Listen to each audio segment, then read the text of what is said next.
फतेहपुर पहुंचे पूर्व मुख्यमंत्री अखिलेश यादव ने विपक्ष पर जमकर साधा निशाना। दरअसल फतेहपुर जिले में आज सपा के मुखिया अखिलेश यादव इंडिया गठबंधन के प्रत्याशी नरेश उत्तम के पक्ष में सदर क्षेत्र के मुस्लिम इंटर कॉलेज के मैदान में जनता को संबोधित करने के लिए पहुंचे थे, जहां कार्यकर्ताओं ने चांदी का मुकुट पहनाकर मुखिया का स्वागत किया। अखिलेश यादव ने विपक्ष को घेरते हुए कहा, कर दिया आपको क्या नहीं कर दिया? आप आटा और डाटा चाहते हो,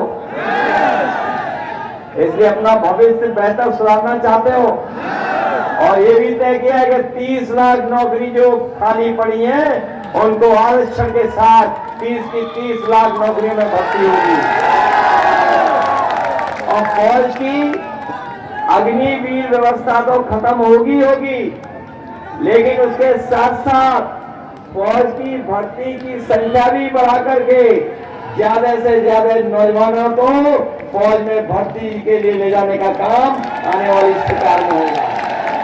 ये बजाइए वो गाना जो दिल्ली से है संसदीय खिलाफ।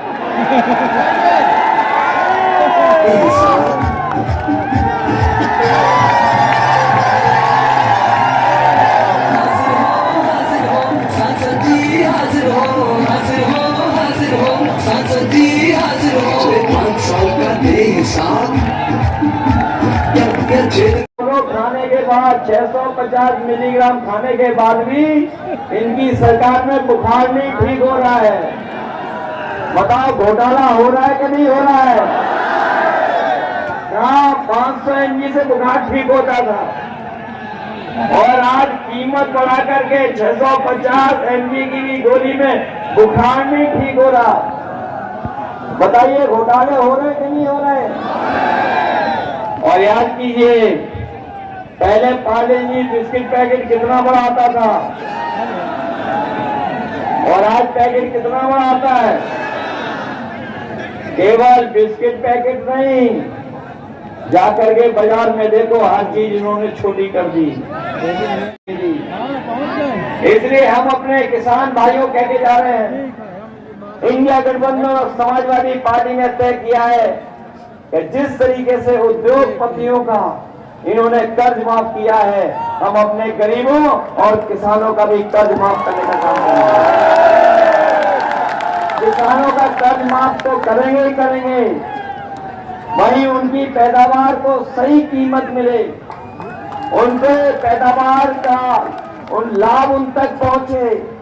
इसलिए जो किसानों ने आंदोलन छेड़ा था कि उन्हें कानूनी अधिकार एमएसपी का मिले, तो आने वाले समय में 4 जून के बाद अपने किसानों का कर्ज माफ के साथ साथ एमएसपी दिलाने का भी कानूनी अधिकार दिलाने का काम हो रहा है।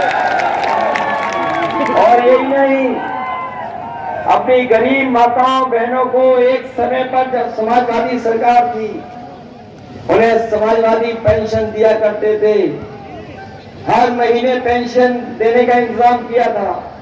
इस बार इंडिया गठबंधन और समाजवादी पार्टी ने तय किया है कि अपने गरीब परिवार की माताएं बहनों को लखपति बनाने का काम होगा।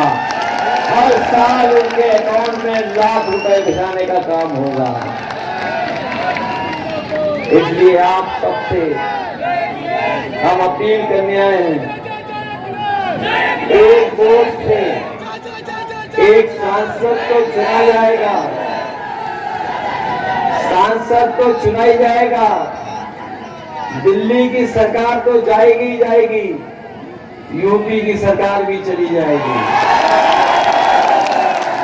इस सरकार ने बहुत अन्याय किया है, बहुत झूठे मुकदमे लगाए हैं, लोगों को घर पर नहीं रहने दिया, पुलिस डराती थी, सुबह शाम डराती थी। इन खाकी वर्दी पहनने वालों को जो हमारे भाई लोग हैं कभी कभी डराते, हम इन्हें भी सावधान करने आए हैं। अभी फौज की नौकरी 4 साल की हुई है, अभी फौज की नौकरी 4 साल की हुई है। ये बीजेपी वाले दोबारा आ गए तो ये खाकी वर्दी पहनने वालों की भी नौकरी 3 साल की हो जाएगी। ये मनीमन आपके साथ हैं और हम जानते हैं ये वोट भी नहीं डाल पा रहे, इनके दस्तखत बड़े अधिकारी करवा ले रहे हैं, लेकिन अब ये भी वोट देना चाहते हैं आपके साइकिल पर। बताओ हवा साइकिल के पक्ष में चल रही है कि नहीं चल रही? फतेहपुर पीछे तो नहीं रह जाएगा। इस बार जिता रहे हो आप लोग और नरेश उत्तम जी को जिताओगे आप लोग। कितने वोटों से जिताओगे ये तो पता होगा कि राजा रामपाल। द लखनऊ टाइम्स के लिए फतेहपुर से ब्यूरो मंडल रवि कश्यप की खास रिपोर्ट।